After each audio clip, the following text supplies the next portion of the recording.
तर काढताना खालचं आलं तेव्हाच बाहेर पडलो बघा. म्हणजे तुम्ही विटा स्वतः काढत होता, मी जो ट्रॅक्टरला होतं मी बी काढत होतो की. मग अचानक तुम्हाला दिसलं ते. हां दिसलं. हां, आणि मग इकडे पळून आलो तुम्हाला बघून. मग तिकडे इकडे आला. तुम्हाला काय केलं? दोनदा तुम्हाला काय केलं काय? नाही मी ते फक्त हे बघा ह्याच्यानं जरा हे केलं असं करत तिकडे बाहेर. म्हणजे तुम्ही त्याला घालवला इकडं, हां म्हणजे काय घाबरला नाही म्हणावं लागेल, पण त्याला पकडून घेऊन जावं म्हणून त्याने आम्हाला बोलवले. ह्याच्यात तो कुठेतरी लपून बसला असं त्यांचं म्हणणं आहे. आता हे दगडं आम्ही काढूया.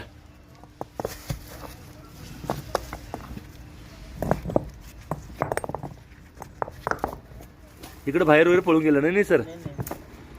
मी इथेच थांबलो. लहान आहे ते? नाही लांब आहे बघा, जाड नाही आहे. लांब म्हणजे 10 मीन वगैरे असेल खरं. लहान आहे का मोठा आहे म्हणतो मी. थोड्याशा जागेत पण बसून राहतात ती. हे बघा थोड्याशा जागेत बसून राहत आहे.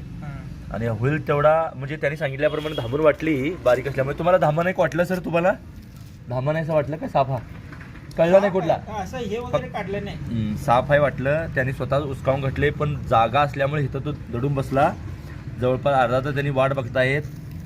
साप श्वास घ्यायचा पण दिसतोय बघ, आणि दबून बसला बिचारा, घाबरलाय. 2 वाटतील तुम्हाला. हा धामण मधला भाग वेगळा वाटतो आणि पाठीमागची शेपूट ती काळसर पिवळ्या धाग्यानेशी विणलेली वाटते. त्यामुळे 2 साप आहेत, कधी कधी भास व्हायला लागतो. आणि हा पळून जाण्यासाठी जागा असून सुद्धा थोडीशी जागा असेल तर लपून बसतात, कारण ते माणसांना घाबरतात.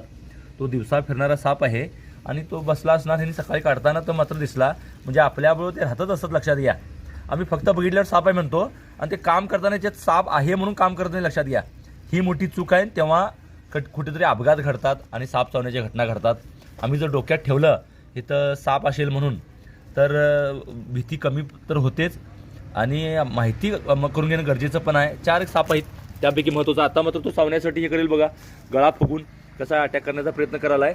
स्वतः मात्र काय करत मी बोटानं काढलं, तुम्ही बघितला. ह्या गोष्टी फार काही सांगून जातात. पिवळसर वाटणारा, लांब वाटणारा साप म्हणजे धामण. हळूहळू का होईना पण आपण त्यांची माहिती करून घेणं गरजेचं आहे. असा तुम्हाला हा दिसेल. साधारण 2-2.5 वर्षाचा हा साप आहे.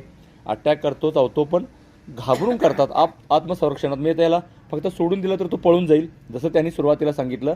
म्हणून आपण घाबरतो तितकं घाबरण्याची गरज नाही आहे. धामणपासून तर बिलकुल धोका नाही.